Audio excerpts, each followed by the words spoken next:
What would you do if the one piece of land your entire HOA desperately needed, the land their brand new $80,000 gate system couldn't function without, belonged entirely to you?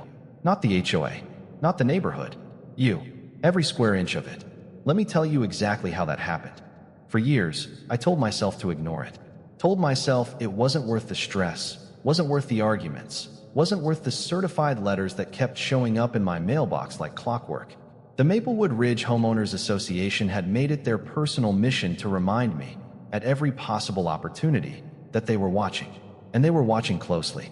It started small, the way these things always do. A letter about my mailbox being 2 inches too far from the curb. Then a fine for leaving my trash bins visible past noon on collection day. Then a notice, an actual formal notice with the HOA letterhead and everything, informing me that the color of my front door had not been approved by the Architectural Review Committee and needed to be repainted within 30 days. My front door, a shade of navy blue that I had chosen from their own approved color palette. I repainted it. I moved the bins. I adjusted the mailbox. And for about 3 weeks, things were quiet. Then the next letter arrived. This went on for 4 years. 4 years of petty violations, manufactured grievances, and a board that seemed to run entirely on the thrill of making residents feel small. And at the center of it all, volunteering for every committee, attending every meeting, haunting every neighborhood walkthrough with a clipboard and a camera, was a woman the entire street had quietly come to call Karen. That was not her name, of course, but it fit her like a tailored suit. Karen was the HOA's most dedicated enforcer. She was the one who photographed my driveway from the street. She was the one who filed 3 separate complaints about the wind chimes on my back porch. Wind chimes that were physically impossible to see from any neighboring property. She was the kind of person who had discovered, late in life, that a position of minor institutional authority was the closest thing to real power she had ever experienced, and she intended to squeeze every last drop out of it. I want to be clear, I am not a confrontational person.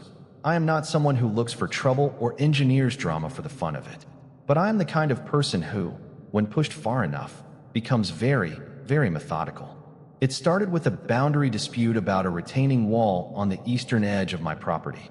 The HOA claimed the wall was technically on community land and needed to be removed. I disagreed. So I did what any reasonable person does when they want to settle a property question definitively. I pulled the original survey documents, the county plat maps, and every recorded deed associated with my home going back to its original subdivision filing in 1987. What I found in those documents was not what I was looking for. It was something much better. There it was, buried in the original subdivision plat from 1987, on page 11 of a county deed package that had clearly not been reviewed carefully in decades. A strip of land, roughly 18 feet wide and running the full length of the neighborhood's eastern boundary, had been drawn on the plat, but never formally incorporated into the HOA's master deed. It was annotated in pencil as a utility corridor, but there was no recorded easement, no dedicated ownership, no HOA claim filed against it. From a legal standpoint, it was an orphan parcel, and orphan parcels, in most states, can be purchased. I sat with that discovery for a long time before I did anything about it. I was careful. I wanted to be absolutely certain I was reading what I thought I was reading before I took a single step forward. I went back through the documents 3 more times. Then I called my real estate attorney. Her reaction, after a long pause on the other end of the phone, was something close to delighted disbelief. She confirmed everything I had suspected. The strip had never been formally conveyed to the HOA. It had never been granted as a utility easement. It had simply been drawn on a map, noted in pencil, and forgotten about for almost 4 decades. Legally, it was available. Practically, it was invisible. And as far as the county recorder's office was concerned, it was just sitting there waiting. She advised me to act quickly and quietly. We ordered a formal survey of the parcel, confirmed its boundaries, and filed the necessary paperwork to initiate a purchase through the county's unclaimed land process. The cost was almost insultingly low, a few $100s in filing fees, a small parcel price, and about 6 weeks of patient waiting while the bureaucratic wheels turned. I told no one, not my neighbors, not my friends, not even the contractor who came to repair that retaining wall. I just waited. The deed transferred to my name on a Tuesday morning in October. I remember sitting at my kitchen table, holding the recorded copy, and thinking about how strange and perfect it all was. 18 feet of unremarkable land. 18 feet that the HOA had never thought to look for, never thought to protect, never thought mattered at all. That same week, I received a flyer in my mailbox, delivered to every home in the neighborhood, announcing that the HOA had approved a major infrastructure project, a new automated security gate system for the neighborhood's primary entrance. The proposed installation path, according to the site plan printed neatly on the back of the flyer, ran directly through my new strip of land. Every inch of it. The gate project had been in planning for over a year, according to the newsletter that accompanied the flyer. The HOA had raised the funds through a special assessment, a fact that had caused considerable grumbling among residents when it was first announced, and had already signed a contract with an installation company. The automated entry pillars, the underground conduit, the keypad systems, all of it was scheduled. What the board did not know, what no one on that board had apparently ever thought to verify, was that the only viable path for that gate installation ran directly through 18 feet of land that was no longer theirs to use. I did not call anyone. I did not send a letter. I did not knock on a single door. I simply waited to see how long it would take them to figure it out. It took 11 days.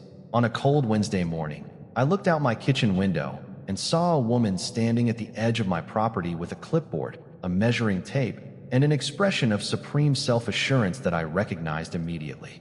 Karen had been assigned, or had assigned herself, to oversee the I walked outside. I stood at the edge of my property, and I waited until she noticed me. When she did, she gave me the kind of smile that people use when they want to appear cordial, while also communicating that your presence is an inconvenience.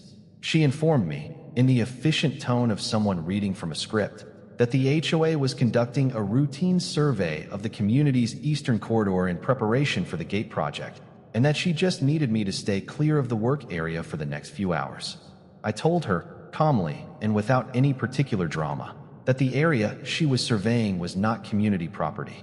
The smile stayed in place, but something shifted behind it. She told me I was mistaken, that the corridor had always been part of the community's infrastructure land, that it was clearly documented in the original subdivision plat. I agreed that it was documented in the original plat. I explained that it had never been formally deeded to the HOA. I told her I had purchased the parcel through the county recorder's office approximately 6 weeks earlier. Then I offered to show her the recorded deed.